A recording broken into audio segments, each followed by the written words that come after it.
Balik dito sa Pilipinas, walang permit to operate at mali pa ang instruktura dahil sumabog na pagawaan ng paputok sa Bocaue, Bulacan. Yan po ang lumabas sa investigasyon ng Bureau of Fire Protection. Labis naman ng pighati at panghinayang ng mga kaanak ng dalawang nasawi sa pagsabog.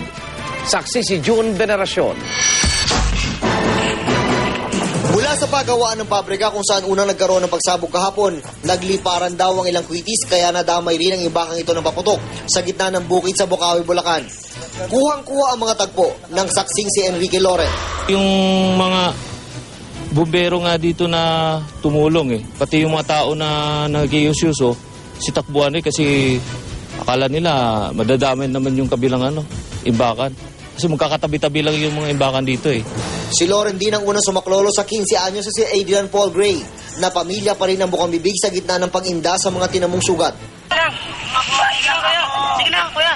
Nawawa pamilya ko. Sige na, kuya. Kuya. Kuya. Tatay ko. Nadala man sa ospital, kinalaunay binawian din ng buhay si Adrian. Kaya ganoon lang ang sakit na nadarama ng labanderang ina at ang amang walang hanap buhay.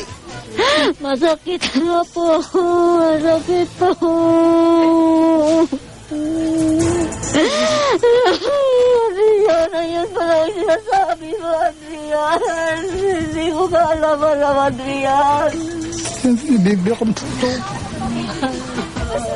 Ganon din ang panghihinayang ng mga kaanak ng 18 anyos na si Larry Alano na dead on the spot sa pagsabog kahapon. Napag-alaman din ng mga investigador na hindi pa pala sanay sa paggawa ng kwitis at paputok ang mga biktima. Batay sa paunang investigasyon, pumalit lang pansamantala ang mga biktima sa mga hindi pumasok na manggagawa ng pabrika kahapon.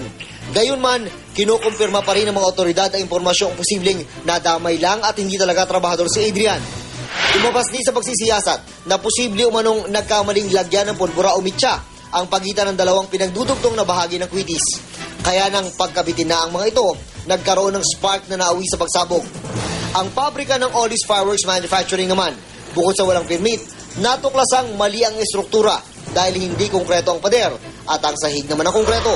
Pagkakalupa ang flooring, kahit na may matapon na palbura, kahit matapakan yan, hindi mag-spark yan, hindi masyadong pagkakasa konkreto yan, yung pulbura, pag nasipa mo o naanuhan ng isang mabigat na bagay din, i-spark yan. Hindi pa nagpapakita ang may-ari ng sumabog na pabrika. Nasasampahan ng reklamong pag-operate ng walang lisensya at reckless imprudence resulting in double homicide. Pinag-aaralan din kung isasama sa reklamo ang pagkuha ng pamunuan ng mga manggagawang minor de edad. Kanina, dumating ang kinatawan ng pabrika sa burol para alamin kung paano sila makakatulong sa mga biktima. Ayon sa BFP Bocaue, mabili raw ang mga paputok at pailaw tulad ng kwitis ngayong tag-init dahil sa mga pista at iba pang pagdiriwang. June Veneracion ang inyong saksi.